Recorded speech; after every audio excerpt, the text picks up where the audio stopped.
In 3, 2, 1. John, are we live? We're live, sir. What's going on, buddy? Not too much, my man. How are you? I'm good. I'm exhausted because I'm getting ready to head to London in a couple hours, and I got like 2 hours of sleep last night trying to get everything done and ready to go. So a little bit exhausted. How about you? I'm doing pretty well. Not going out of the country after this, unfortunately. Did you just get back from Italy? I did. Did you even bother to unpack? Barely. Actually, half my stuff was still in the suitcase, and I had to wash it to get it ready to go back out of town again. Okay. I'm very last minute with getting packed. I'm just going to give everybody out there a minute to feel bad for Mo Daka because, you know, he's so busy doing laundry between international trips. They're going to feel even less bad when I let them know I'm going to a wedding in Vegas, and I'm going to talk to our guests about Vegas because it's their favorite spot to go to in October, and then Tahiti in November for a wedding. So it's all weddings. I'm going this week for my cousin's wedding. So shout out to him because we got to do our shout outs. Absolutely. Shout out to my cousin who's getting married on Saturday. Cool. Very good. And then one more shout out for me, and John always one-ups my shout outs, so I'm going to give him 2, and then he's going to have some amazing shout out that I can't match. But shout out to Ryan Cotter and Albron who are in LA right now getting ready for the Real Estate Rumble LA edition. It's going to be November 15th. They, I think, wanted to come live via Skype, but we're still working the Skype thing out. So I think they're going to be back next week, and we should probably bring Cotter on for a couple seconds to talk about the Rumble in LA. Sure. Anybody who's watching, if you have real estate contacts in LA, lenders, realtors, construction people, anybody in real estate in LA, reach out to myself, to John, to Cotter, to Albron. We want to make sure that this event in LA is a hit because we're also going to Miami next year, and all the money raised goes to charity. So shout out to those guys. They're in LA right now trying to push the Real Estate Rumble, and they're kicking butt. They are kicking butt, and they're raising money. Is it Big Brothers, Big Sisters out there as well? I think so. I think all of it's still going to Big Brothers, Big Sisters, but Cotter would know better than me. Well, we'll have to have him on and talk about it. Yeah, so now go ahead, one-up me. Give me the one-up. No. Actually, this is just a sort of a blanket, across-the-board shout-out. Everybody's aware that yesterday was the 17th anniversary of 9/11, and just a blanket shout-out to all the first responders, our armed forces. Don't get enough credit. Things go bad. It's all over the news. But when they do good stuff or run into danger, they don't get nearly the credit. So it's just a shout-out to all the people that are trying to do the best they can to keep us safe. And as far as I'm concerned, doing a very good job. There's bad apples everywhere, but the majority of everybody that's doing their job for us, I think, is doing a good job, and shout out to all of them. Well, you 10-up me there. He just blew my shout-outs out of the water. He did the 9/11 shout-out. I should have thought of that. I mean, so I agree with you 100%. Yeah. I agree with you 100%. There was no one-upping there. You were talking about Elbron and Ryan raising money for a good cause. That's an awesome shout-out. You got weddings coming up. You said you're going to be in Vegas for a wedding. Yeah, Vegas for a wedding as well. Is that your wedding? Are you getting married? No. My buddy Tripp's getting married in Las Vegas. I just want to make sure. And it's not one of those shotgun Vegas weddings. Yes. His soon-to-be wife is actually from Nevada. So they're actually having their wedding out there, just a little bit off the Strip. Although I'm staying on the Strip. Well, that's the place to be. Yeah, it makes sense. But so it was charity and first responders. That was a big one up. Did you not know that we have armed forces and first responders? I did, and I should have thought about doing a 9/11 shout out, and then you would have had nothing. I would have had absolutely nothing. I would have completely goofed you up. I want to get to the show though because we have a couple on for the first time, a couple who are both entrepreneurs and work together. So I'm interested about the dynamic, interested about their businesses. Philicia and Patrick Wrona of the Tankard and Compass Bar. Thank you so much for coming on. Philicia, I'll let you explain to everybody what Tankard is and what Compass Bar is. Thanks again for coming on. Yeah, thanks for having us. So Tankard's at 1635 Milwaukee and Compass Bar is at 433 West Diversey. Compass Bar came first? Compass Bar came first. Okay, yep. Awesome. And explain the concept behind Compass Bar a bit. So Compass Bar opened about 4.5 years ago. We are a craft beer and pizza place. Awesome. So we've got a brick oven, so we do wood-fired pizza, like thin crust style. and we've got 20 taps and 180 bottles. So Holy smokes. very big beer focus at Compass Bar. We've got a 40-seat patio out front, so we do very well in the summer. People out in the patio with their pups and enjoying, the couple of weeks we get of nice weather in Chicago. I love it. And we've got 8 TVs, so we are kind of upscale sports bar vibe. Very cool. Yeah. And how about the Tankard? Tankard, it's similar vibe. It's still got the sports bar kind of thing going. Much different menu though. We have a tater tot focus at Tankard. Ooh. So we don't do pizzas, but upscale bar food, lots of tater tot options. And as far as the beverage side, it's a little bit of everything. We've got some craft cocktails we do, nice beer programs, some nice wine. So a little bit of everything at the Tankard. Well, everybody loves pizza, everybody loves beer, everybody loves tater tots. Yes. So you guys have hit all the big loves, which is awesome. Patrick, I'll go to you. What made you guys want to get into the bar and restaurant business? Because it's a tough one. A lot of people, they start for a year or two and then it kind of dies out, and you guys have been successful for several years. What made you guys want to get into it? I waiting tables through college, enjoyed it immensely, and I did go into corporate America post-college and realized I was happiest in life when I was actually waiting tables coming up. And at a certain point, I quit my job and went back into the restaurant industry and got into some upscale dining and had to figure out how to make a living at this. And it's tough. I mean, you hit the nail right on the head. It's a brutally hard industry to make a go at it and stay successful. We're able to do it, at least thus far, and it looks like we're going to be able to do this for the rest of our lives. But there's a lot of sacrifices that go with it. We work really hard to do it.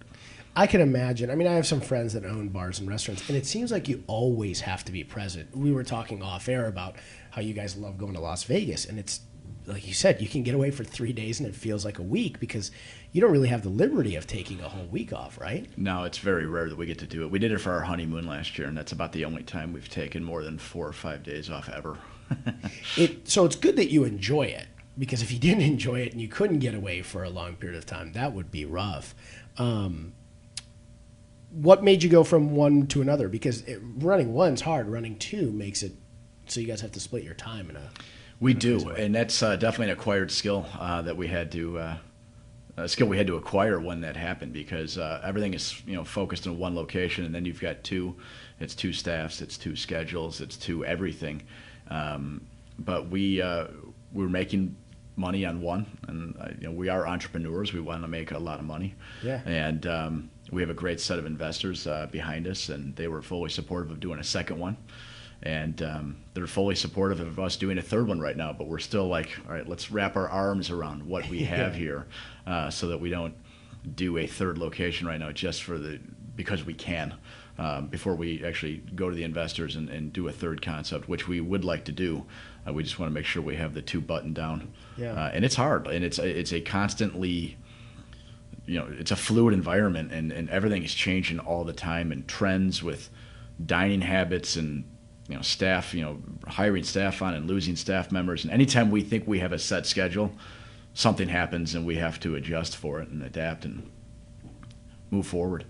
Yeah, it's great because I'm guessing these investors, they've probably invested or know of a lot of restaurants failing. So when they find 2 of you guys that are very successful at 2 different things, they're like, well, sign me up for a third or a fourth, and hopefully you guys will have 10 of them soon.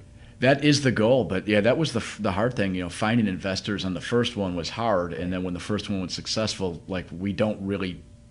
That was the great surprise. Like that's not really the hard part anymore. Now it's just, finding workable concepts that we can make money at year after year, especially in an industry where like the first year is your best and then it kind of tapers off. Yeah. So that was a nice relief. We didn't realize going into the second one. We anticipated more difficulty finding investor money for the second one than we did. That's great. Which is awesome. Felicia, did you also have a passion for this, or were you just in it and then you're like, hey, we're going to do this thing together? I figured out at a pretty young age that this is what I wanted to do. I think a lot of people get into the restaurant industry as a part-time job or while they're in school, and then over time they slowly kind of figure out, hey, this is what I want to do. Kind of like what Patrick was saying, how after a while he realized that's when he had the most fun. for me, I moved to Chicago 9 years ago for school, and all throughout school I was bartending and serving. I started as a hostess, and I figured out before I was done with college, like, all right, this is what I want to do. And we were working together. He hired me as a server at the J. Parker 6 years ago. 2012. Yeah, and So when you guys met? yeah, Mm-hmm. yep. And by that point, I had pretty much figured out, like, this is what I want to do. And I told him, like, hey, I'm interested in management. Like, I'd like to have a place one day. And then it all kind of fell into place. That's awesome. Yeah. And I always joke. I feel like if I work with the person that I'm dating, they'd probably kill me, not the other way around. How does that balance work? Do you guys both work at the same place all the time, or is there, because there's two, you guys are kind of splitting your time? Yeah, we're not in the same place that much anymore. We used to be, but Yeah. now with two, I mean, we're rarely in the same building at the same time. I don't like that. That's the one part I don't like. Yeah. We are unique on that, and most married couples or people that are in relationships have said that. Like, I don't know if I could work every day with my significant other. In our industry, we work so much that if one of us was doing this and the other one was doing something else, I don't know if we'd ever see each other. Yeah. But we take all tasks on together. There's nothing that one of us does that the other one doesn't. So everything's interchangeable, which creates some flexibility. So 1 week, she may do all the payrolls for both restaurants, and then I will handle something else, or vice versa. So that's a nice, freedom we have. Is if something pops up, we can take on each other's tasks. Generally speaking, we divide them up a little bit, but there's nothing we can't do of the other person's tasks. So that's nice. Yeah, that's really nice. Being able to be diverse in having that skill set from A to Z for both of you is great because, like you said, you can kind of fill in. You touched a little bit on staffing, and I always, when I look at restaurant businesses, and a couple people have asked me to invest in one or two, I always kind of look at it as staffing seems to be one of those things that probably is really, really difficult because you have great staff that's probably with you for a long time, and then people who just aren't showing up to work. Do you feel like that's one of the bigger hurdles? I think you undersold it. It's a nightmare. Oh, okay. It's a nightmare. I thought you were going to say, it's not that nightmare. bad anymore, but it's a nightmare. Particularly kitchen staff is just very difficult to get. The restaurant community in Chicago is really supportive of each other. We all talk. I worked with Boca Restaurant Group for 6 years, and I still talk to the owners of Boca Group, fairly regularly. Whenever I have questions, and then they're always a good resource.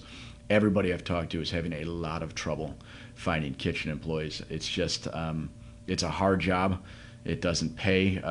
Just the general standard doesn't pay that great, and everyone is so in need of kitchen staff that if a kitchen employee of ours does not show one day, unfortunately, there's nothing we can do, and that person will have a job on somebody else's line cooking the next night because they're so in need right now that you feel comfortable with staff, and then someone's gone, just like that. So we're constantly on the lookout. We basically have a perpetual sign hanging, kitchen staff wanted. So that you guys have some backups. Yeah. A friend of mine owns a restaurant, Basil Leaf Cafe in Lincoln Park. Don't know if Very you've familiar heard with of it. And he was running through that same problem. I mean, it was almost like he was in the kitchen all the time cooking. Have you guys become good kind of chefs because of it, Philicia? I don't know if I would go that far, but we both made sure we knew how to make pizzas at Compass. Yeah. So we can both crank a pizza out, maybe not as quick as the rest of our cooks can, but that was one thing we learned the hard way was we're both front of house people. We don't have background in the kitchen at all. So when Compass opened, we kind of had to, like I said, learn the hard way on how to manage a kitchen and make pizzas if we have to. And then the other question I always had, and Philicia, I'll ask you this, is inventory. I always feel like it takes a while, especially when you open a bar, to be able to figure out how much of it you have to keep and how much of it you have to order. Because I always think of restaurants like, do they run out of stuff? And then if somebody orders something, they don't have it. That's a pretty fine balance there, right? It's tough. I mean, in the front of house, like if you have a bottle of vodka on the shelf, it's not going to go bad. Right. So it's much easier to manage the front of house inventory. I mean, with wine and beer, there is, an expiration date on that. But in the kitchen, it's hard to figure out how much do we need, we do run out of stuff sometimes, and that's okay. I mean, if you're upfront with the customers, like, hey, we had a crazy weekend, like, we're out of this, or if it's a Sunday, we don't get deliveries on Sundays. So, if we have to 86 something, we run out of something, that's fine. The one thing we cannot run out of at Compass is pizza. Right. So it takes a lot of work and figuring out how much you need without the waste. That's the big part of it, because if you're throwing food away, you're ordering too much, that's costing you a lot of money. Yeah. So it's a lot to manage. And you said you moved here 9 years ago. Where are you from originally? Nebraska. Nebraska, okay. Mm-hmm. And Patrick? I'm from south side of Chicago. Oh, that's right. Yeah. We talked off air. People who are now watching did not know that. We talked about the people with shamrock tattoos, like John. He's got one hidden. He's got one hidden somewhere, but not telling us where. Not going to tell you. Not going to tell you until I see some money on the table. Well, Maggie will jump on soon here, and then she can tell us where your hidden tattoo is.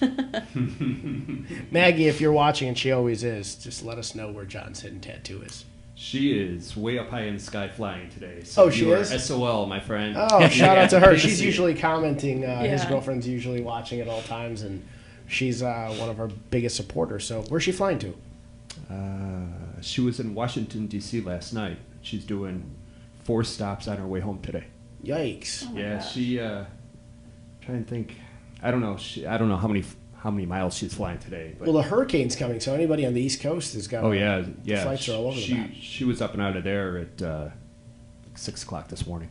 I had a friend of mine that went down to Florida for a trip, and then they said, well, we're evacuating. So he got there for a day. Actually, Matt Rosen also watched our show. Yeah, and he had to fly right back. He had to take a couple different stops to get home because the hurricane was coming. But I think it's going to miss Florida completely, so I think. Yeah, but the poor guy, he was in Carolina this week. Yeah. And he's like, all right, so there's my vacations. Yeah, they literally told him he has to evacuate, so he had to just book a plane and come home with his wife and kids.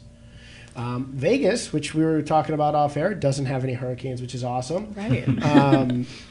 Your favorite place to go is Vegas? Yep. We got married in Vegas last really? year. Yeah. Okay, awesome. It Where was in a Vegas? planned wedding, though. Yeah, it was a planned wedding. You guys didn't do the hangover and go to the chapel and Right. get the buck. Yeah. Awesome. Where in Vegas did you guys get married? We got married at the Paris. Okay. We just invited our siblings and our parents. It was real small, and it was great. We got married on a Friday, and then the next day we hung out with the whole family at the pool and had some drinks, and it was a good time.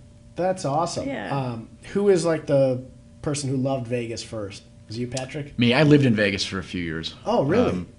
When I decided to go back into restaurants, I quit my job and I packed my car and I moved out to Vegas and I worked on the Strip and had a blast for about 2 years, and then realized maybe it was time to go home and grow up. But that's probably a really good place to start, I guess, experiencing a crazy restaurant scenario, because it's constant. Everybody's in and out. Half the people are probably still wasted. My It's a first lot of- job in Vegas waiting tables was at the Grand Lux in the Venetian, and that place seated 700 people and was open 24 hours Holy a day. crap. And I remember behind the scenes food getting delivered by the pallet. I mean, it was a machine. Not a high-level restaurant by any means, but that was just a machine. Yeah, it's the stress of it. And you had said at the beginning of the show that you really enjoyed it. I know a lot of my friends who do it part-time, and a lot of our realtors will dabble into it sometimes, because real estate's one of those jobs that's commission-based, and they'll dabble into the industry a bit. Almost none of them love it. So it's awesome that you enjoyed it. You enjoyed that aspect of it, and then moved into the business side of things. Yes. I just, to this day, I mean, I'll occasionally wait a table or bartend, and the very act of like putting a menu in front of somebody and going over what our specials are, and get in the water and then finding out what they're interested in trying. I love it. Like, I don't know why. From the day I started, I think it's the coolest thing. And now I get to do it about my own restaurants instead of somebody else's restaurant. But I really want, when people come in, to have a great time, have a real solid experience, and come back. Our restaurants are not areas where they're not destination spots. Compass, for example, is craft beer and wood-fired pizza. It's not hard to find a craft beer bar in the city, and it's not hard. You can't swing a dead cat without hitting a pizza place in this city. So 90% of our clientele walk up from within a block or two. So the only way we make it is if the people that are immediately around us support us and come back again and again, and they do, which is great because we get to do this every day.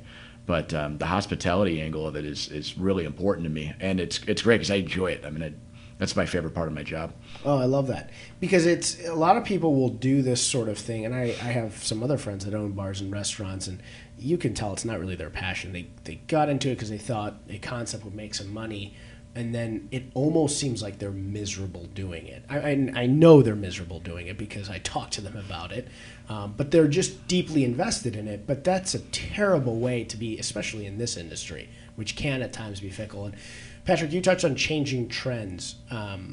Happens a lot in Chicago, I'm guessing?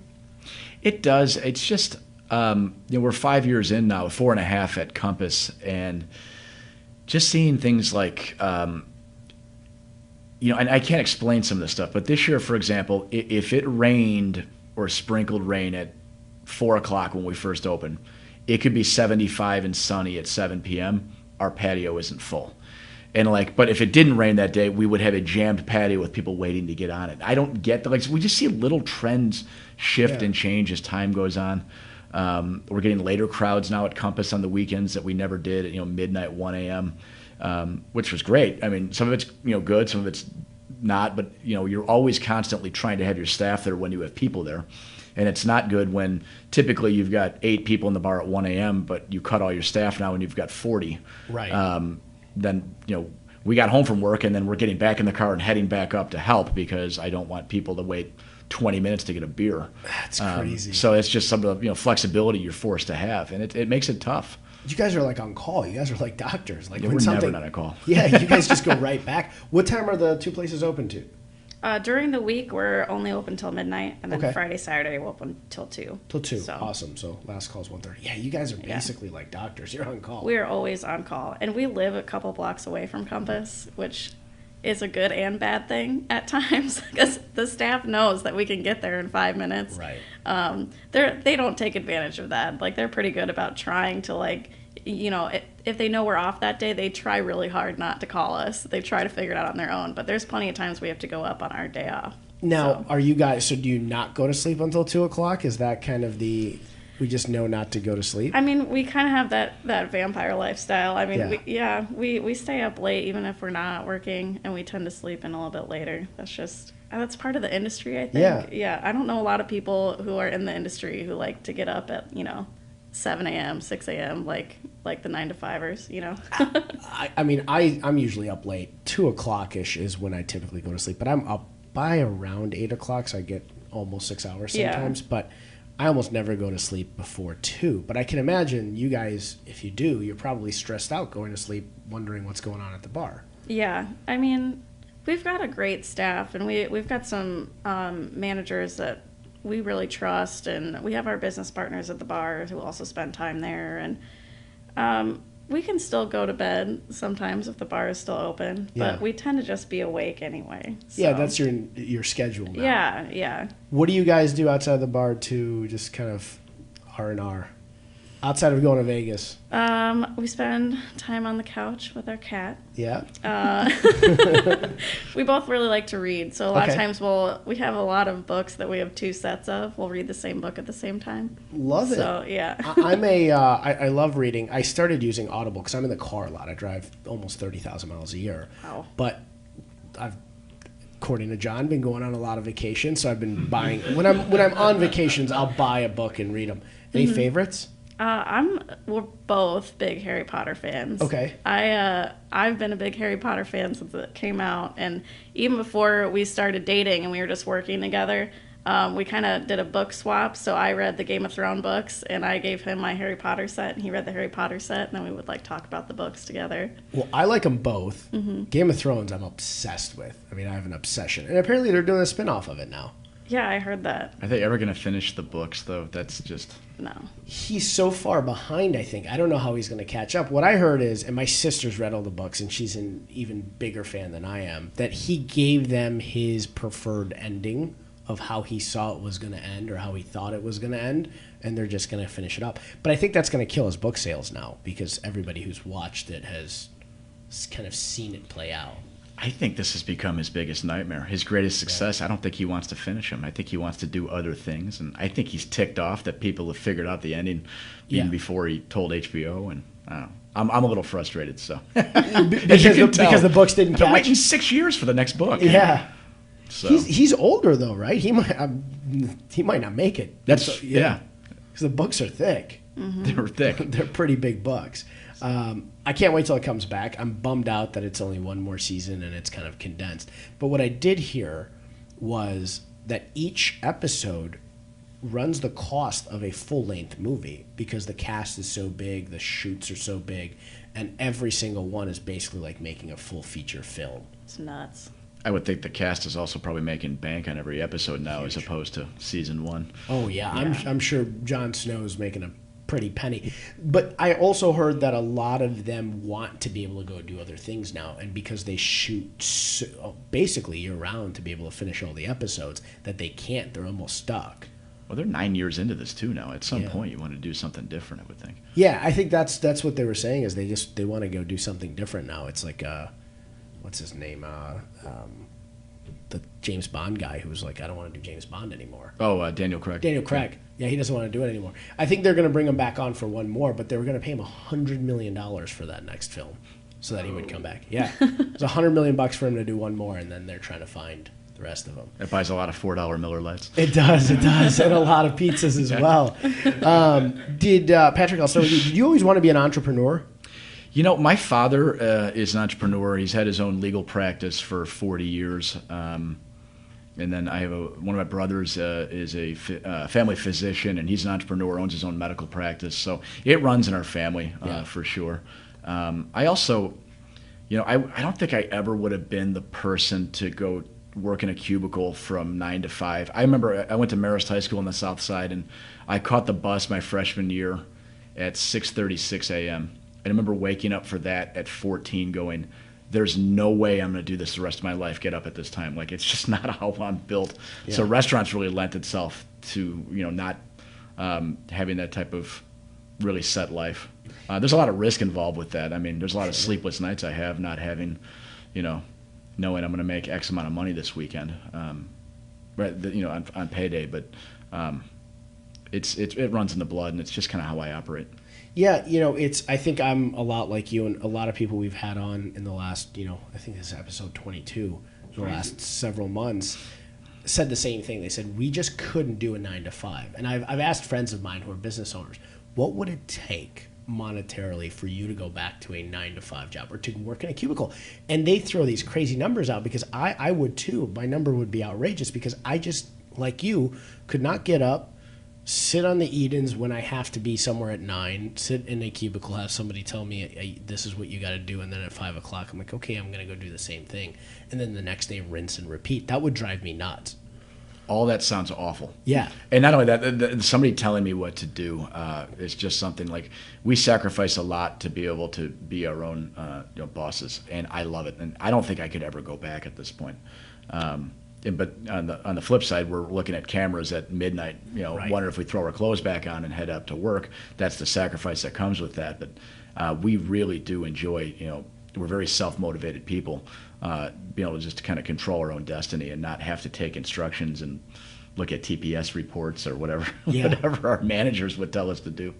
It's crazy. Like, I'm going out of town today, and I've probably worked 35 hours in the last 2 days, and I'm going to work while I'm out of town. And a lot of people say, well, you could just up and leave. And I'm like, I can, but my phone will turn international the moment I get there. I will still be working. I never shut off. I think that's what a lot of people don't get. The 9 to 5 will envy entrepreneurs, and, at times we envy the fact that, you can just unplug. I was up till, way past 2 last night trying to get work done. Felicia, were you kind of always the entrepreneur type too, or did you fall into it? I've never done the 9 to 5 thing, ever. I was really into the arts. When I moved out here, I went to Columbia. Okay. I was a musical theater major my freshman year, and then sophomore year I switched over to arts management. So I never really even entertained the idea of working in an office or doing the 9 to 5. I don't know if I was always necessarily on track to be an entrepreneur, but like once I figured out that I loved working in restaurants and I enjoyed it much more than what I was, working on in school or whatever, I knew that if I was going to do this, like I wanted to have my own. I didn't just want to be a manager for a restaurant group or something. Like I knew, all right, if this is what I'm going to do, I'm going to have my own restaurant. So it's fascinating because I feel like now that you guys have done 2 successful restaurants, it doesn't matter. You guys will do 10 more successful ones. And I feel like if they even took you out of the restaurant world, even though you guys love it, and they put you in a business because you guys have been successful already, you can go and be successful in another business. You see so many entrepreneurs that once they've realized what it takes to struggle through all the crap you have to struggle through, and opening a restaurant, by the way, is probably tougher than just a regular business because of all the things you got to go through with the city, with the state. You guys have a million hoops you have to jump through to do that. But I feel like now you can go and be successful doing anything and everything that you want to do. I mean, restaurants are a very slim profit margin. And like once you learn how to manage people and manage inventory and keep your eye on the bottom line, I think those are kind of universal ideas. So, yeah.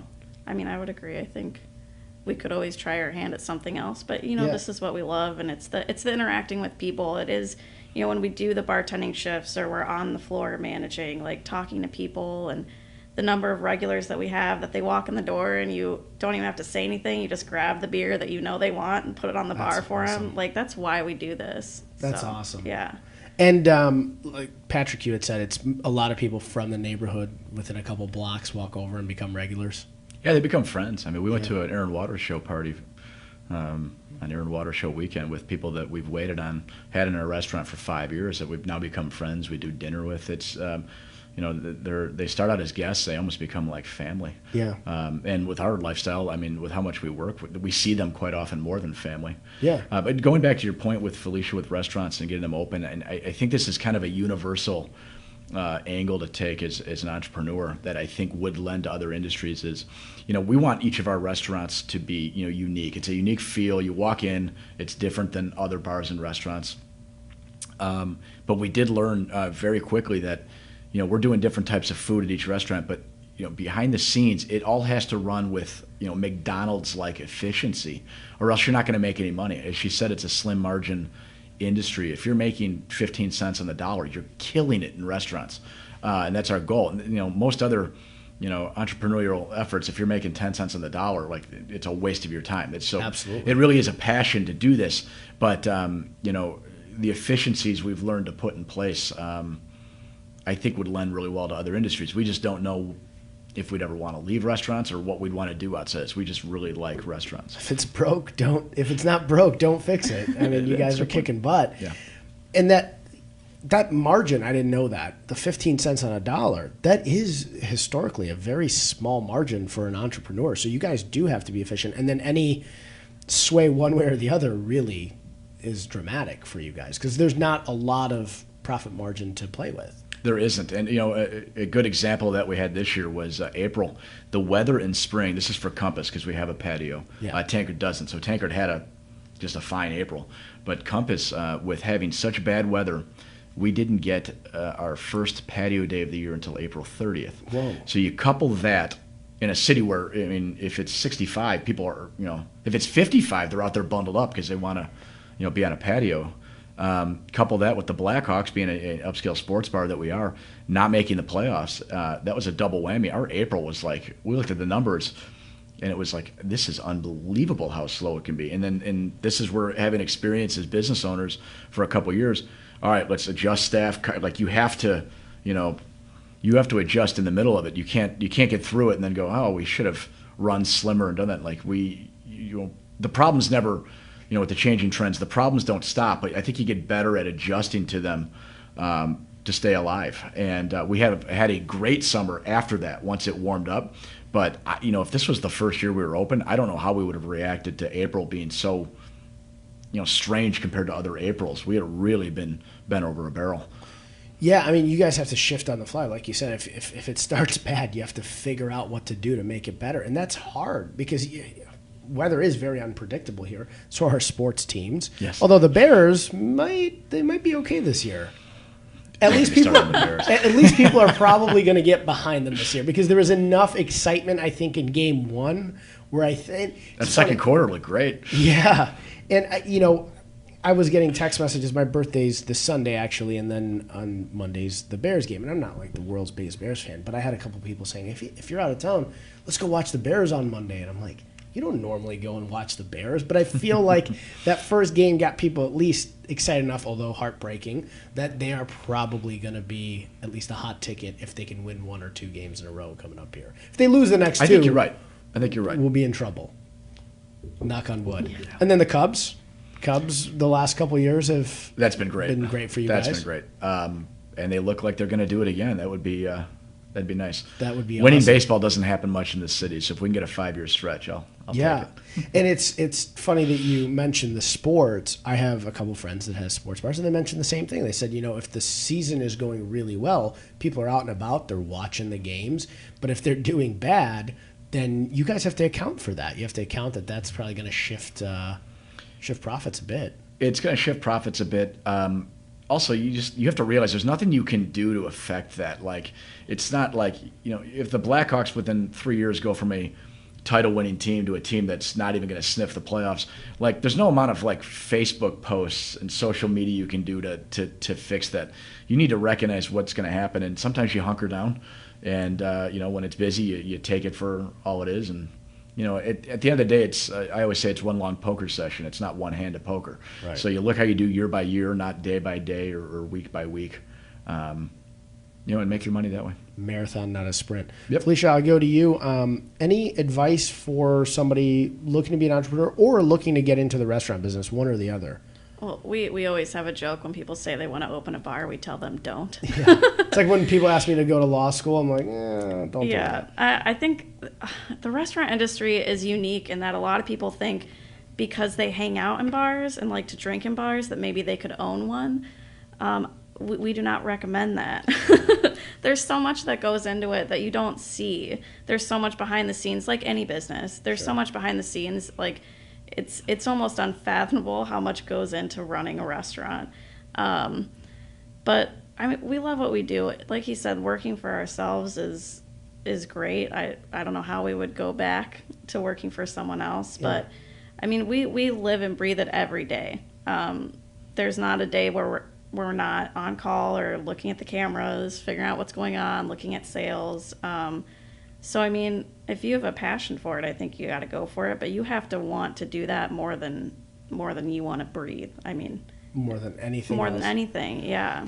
And then marketing is tough in bars and restaurants because we were talking about Facebook in general before we got on air. It's like you're constantly bombarded with stuff. Yeah. And there's so many bars and restaurants in Chicago. Mm-hmm. Have you guys found that you have to learn so much about marketing and just social media presence? When restaurants, when we first opened Compass, and even when we first opened Tankard, there was this idea that like if you open a good restaurant with good food and good service, that people will come. And I guess we've learned that's not necessarily the case. Like we have had to focus a little bit more on like not gimmicks, but like what specials can we do that will bring people in, and like doing the Facebook posts. A big thing we did at Tankard is we partnered with Nebraska for football. So we partnered with the Alumni Association, and like that was a huge move for us because that is the one caveat. You guys were talking about sports, and it depends if the team is good. The Nebraska fans show up win or lose. Right. It is die hard. It's a lot of fun, especially being from Nebraska because I am a huge Husker fan. But last year we had one of the worst seasons ever. And we were still packing the bar for the games. I feel like college sports in general, people come to watch their college team no matter what, whether they're good or bad. Yep. Because there's so many rivalries in college too. Whereas you don't have as many, I mean, Bears-Packers is a rivalry, but you don't have as many crazy rivalries in pro sports that you do in college. Yeah. It's a more passionate fan base. I don't know what it is. I mean, with college football, like there are so few games. I mean, it's a short season, so they want to be there for all the games. They want to hang out and drink beer, and if they can't tailgate, at least they can go to a bar where everyone is cheering for their team, and it's a lot of fun. John, we're gonna have to go during one of their college games. I'm all about it. We're aged out a little bit, but we'll go and we'll have some fun. Patrick, I'll ask you because I always talk to my buddies who own bars and restaurants about Yelp. It's like the place where people go to just bitch and complain. Have you guys found that you have to work with them? We don't. It's funny you did mention Yelp, and this is kind of, I always joke, nobody Yelps an oil change place. Yeah, no. 90% of Yelps come for restaurants. Now, a lot of restaurants will respond. We won't. I think Yelp is awful for restaurants. Terrible. We put our heart and soul into a concept, and we open it up, and our clientele is fantastic at both restaurants. It really is. But it's an industry that if you don't get their cocktail to them in 5 minutes, they want to go on Yelp and put you out of business. Yeah. And I remember when I first read a few Yelp reviews when we opened up Compass, that were negative. It cut me. I was crushed because we're working so hard, and someone would just come in and go, nah, and tear you up. We do read all of our Yelp reviews now still. Because occasionally you do find a nugget in those Yelp reviews. You're like, wow, that's a great point. That's a good critique. We need to do that better, or we need to do that differently. But I won't give Yelp the satisfaction of. I won't either. Of commenting on Yelps or sending it back. We've had a PR company at one point we worked with that was responding to those for us. We don't do that anymore. I won't. I agree with you 100%. So I tell everybody Yelp is a useless algorithm, and it doesn't, especially I feel terrible for bars and restaurants because the only people who go on there are people who are bitching for the stupidest things, not understanding that it's just everybody's working so hard to give you a good experience. You don't need to just go bitch about everything. There's just people who bitch about everything. But, and I don't know if you guys know this, but Yelp has had 40 class action lawsuits against them. So I had a company that I was representing them on the legal side, and they did laser skin therapy sessions, and they were working with Groupon. And a past employee left and then told a bunch of people to write all these negative reviews about them. So they went on and they just wrote all these terrible reviews. And they went from a 4-star to a 1-star place, and Groupon dropped them. And a big portion of their business was Groupon. So I get this call, panicked call. Our business is going down the drain. This is going on. And we got a call from Yelp that said, well, if you pay us $500, we can help you filter stuff out. And it's so you're extorting them. It's a shakedown. Yeah, it's a shakedown. You've taken all their good reviews, you've filtered them out, and you're leaving the crappy reviews, and now you're telling them they have to pay you so that you can get that back. So I sent a big demand letter to Yelp, and I got a call back about 5 weeks later from a guy, and it was a number out in San Francisco, and he goes, yeah, hi, this is so-and-so from Yelp's legal department. I got your demand letter. Good luck. You're never going to win. We've been sued a bunch of times. Why don't you Google class action Yelp and have a great day? And he hangs up the phone on me, and I'm like, what the fuck? I had never in my entire life received a call like that. And I was livid. I'm like, F this guy. Yeah. I'm going for broke. So I called the class action attorney, and he's like, yeah, these guys are, they extort people, and it's a bullshit business because they have such a great algorithm in place that there's nothing you can do to stop it because their SEO is so good. But you should check out Yelp's Yelp reviews. They have That's them? entertaining. Yeah, go Yelp. I don't Yelp them, but I went and looked Yelp. They have their own Yelp reviews? Yeah, they're about a 1.5 or 2-star. Oh, that's got to be so much fun. We've gotten those phone calls too, and it's just a cheery sales rep going, you've got great Yelp reviews, but if you do some advertising, they'll be even better. And it's click, I'm not giving you my money. Yeah, our real estate office is the exact same way. We won't humor it, we won't mess with it, just because I believe it's a BS site that just... We have found over time that the frequency of the Yelps that we're getting at a restaurant have gone down drastically. I think people are on to them. Well, and I think too, Google and Facebook have really taken some of Yelp's business, because on Google and Facebook you can give a rating without writing anything. Right. So we get a lot of people who don't necessarily want to write a review, but they'll give us 5 stars and that's it. And I think people like that they don't actually have to write something. And I agree. There's also, I think the big problem with Yelp is there is no obligation on the Yelper to write anything factually correct. Right. And there's times where we've had people come in and talk about our food and our prices, and they're factually wrong. And it's I almost want to respond and go, are you sure you were in our restaurant? Because we don't even carry those ingredients. Like, was it 1:30 and you had 17 shots of tequila and Yeah. you were actually 2 doors down and you walked past our bar and that's the last thing you remembered? yeah, that's exactly it. That's what I want to ask Probably what them. happens. So, Felicia, do you do a lot of the social media stuff? It sounds like you have like a good grasp on it. Yeah, more so than Patrick does. I'm not a social media fan. But you become it. It becomes a business tool. Yeah, you have to use it. So yeah, I do a lot of the Facebook stuff. We don't have a huge presence on Instagram or Twitter, but we try to put the posts out there, especially, and it's mostly regarding like upcoming events or like I'll put a post up about the Nebraska football game a couple days before, like, Cubs games and what our specials are. Well, you hit it on the head. Facebook and Google, especially Facebook's algorithms for advertising a business page have gotten so good, and you can target market so much. I was listening to Gary Vee. He did this thing where he was ripping Subway apart about how Subway did this television ad.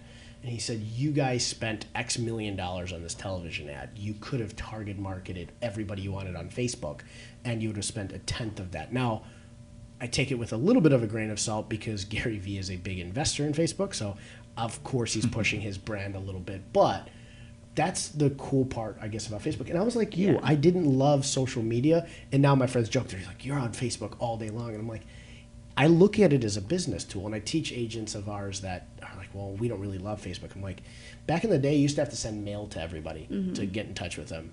That's like 80 cents. Yeah. If you're sending to 1,000 people, that's $800. Now you just make a Facebook ad for a couple bucks and Yeah, you can target boost a market. post for $5, and Yeah. it's great. It tells you exactly what the outreach is, how many people saw it, how many people interacted with it. So It's becoming a little bit scary though, because Facebook now stalks everything you do. So if you Google, I like watches. If I Google a watch, all of a sudden that's the only ads that are popping up for me. Yep. Freaks me out. I know, and That's then why we you get can- all the Vegas ads popping up. yeah, all the time. I was always careful about what I was Googling because especially at work, if you Google something and that IP address gets tagged. So then whoever else logs into the work Facebook, those ads pop up. So sometimes So what were you Googling? it's not bad for me, but sometimes the browser history in my office is entertaining. Not from me, but Oh, no, sometimes of course not from entertaining. you. No, not from me. No. I have a personal computer for interesting I stuff. kind of look at, though, and maybe we need to reevaluate this, and this is definitely, I think, an area where we're most challenged is our social media presence and maybe getting better at it.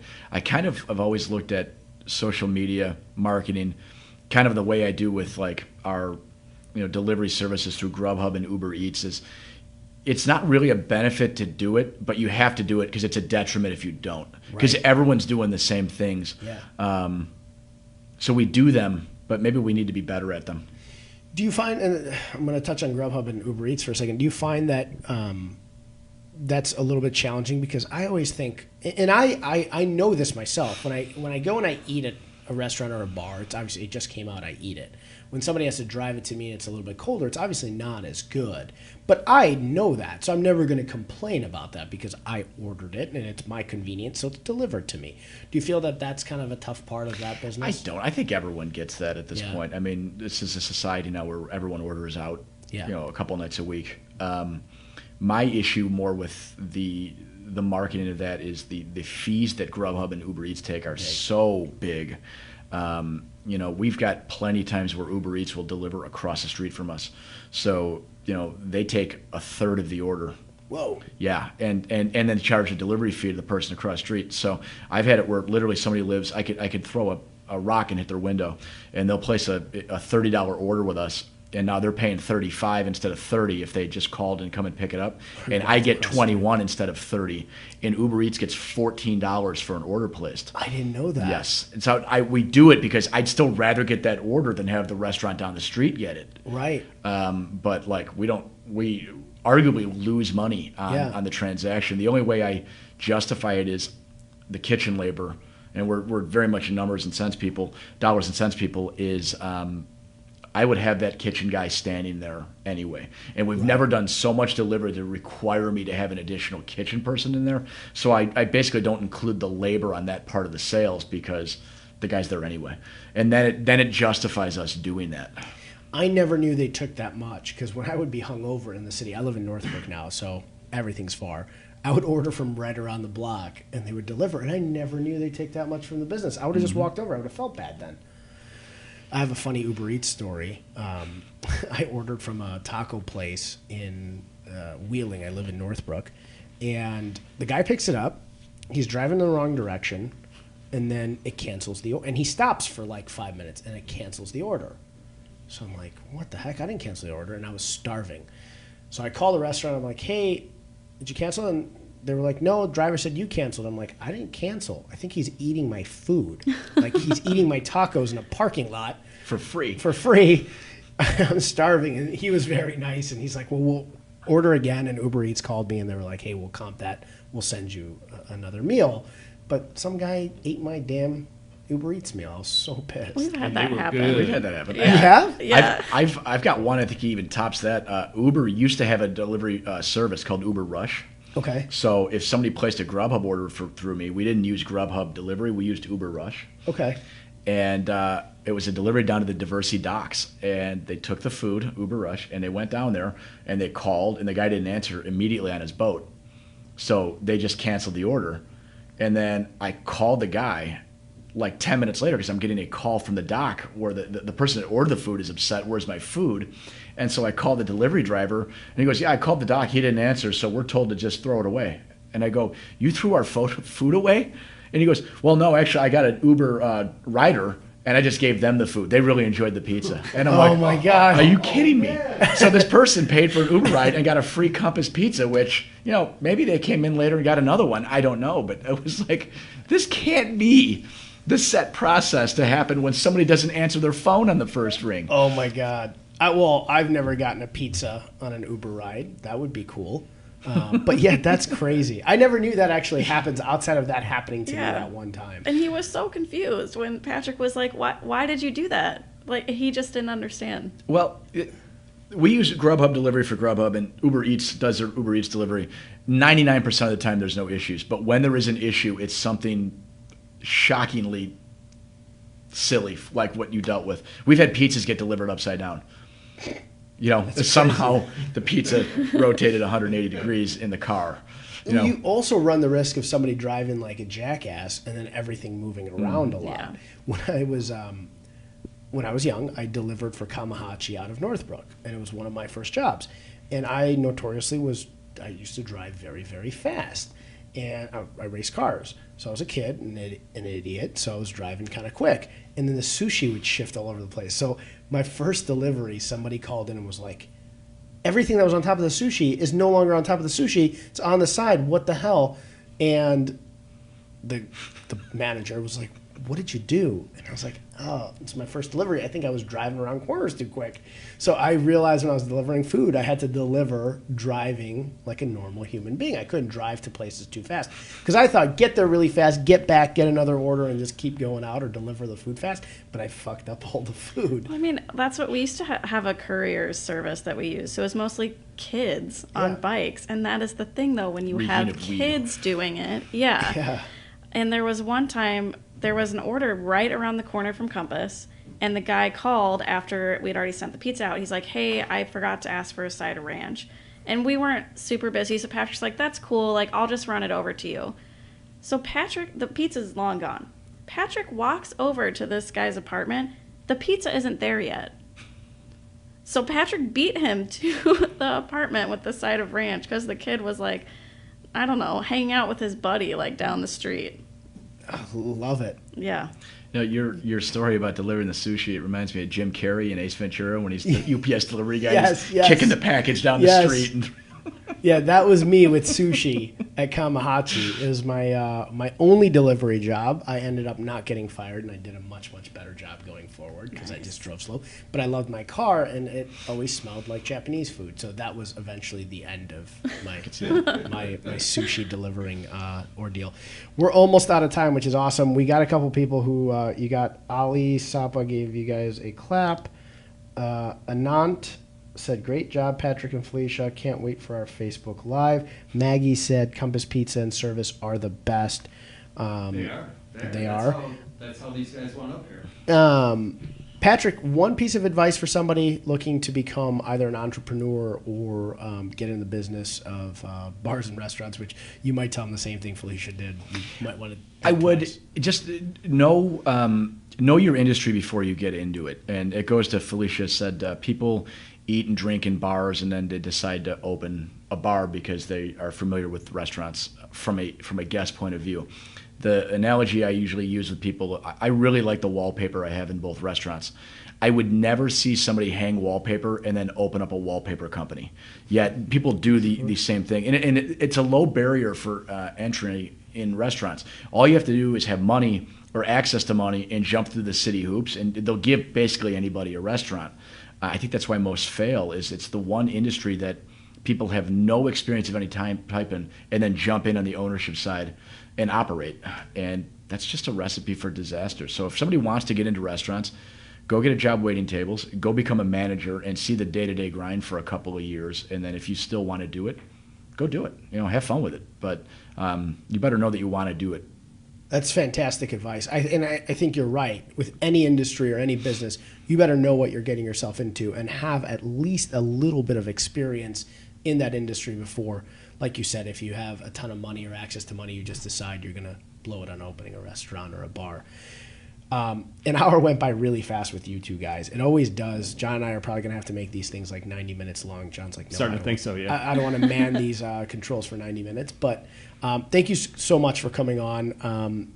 For those of you guys who are watching, Tankard, Compass Bar, go visit these guys, especially during Nebraska games. It sounds like it's going to be a whole lot of fun. If you're a Nebraska fan, that's the place to go. Thanks again, guys. Our pleasure. Can't wait to come by and have some pizza and drink with you guys.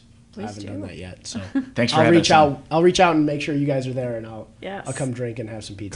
Compass is a Wisconsin bar, right? Yes, it is. Okay. We Oh, partnered okay. this year with the Just wanna make University sure of that everyone knows Wisconsin. that. Awesome, As and well. that's got a big following in It does. Chicago. Huge It does. following. So, and I have a lot of friends that are Wisconsin fans. So go to Compass So when there the you go. Wisconsin games are on. Yes. Thanks again, guys, for coming on. John, you got anything for I'll everybody? just make sure that when you're at Compass or Tankard, mention WheelHouse. Oh, yeah, that's and, right. I don't know, get a couple % off or something for. Let's call it 15. Yeah, 15% off. All right, 15% off. Very nice. Thank you. Thank you, guys, and thanks again for coming on. John, nothing else? No, I think that's all. Awesome. all We will got. be back next week, 3 o'clock, we think. I got a Chicago Association of Realtors event. John and I are going to work out the time, but we will let you guys know ahead of time what we're doing next week. 3 o'clock. All right, it's going to be 3 o'clock. 3 o'clock Wednesday next week. We'll see you guys. See you guys later. In 3, 2,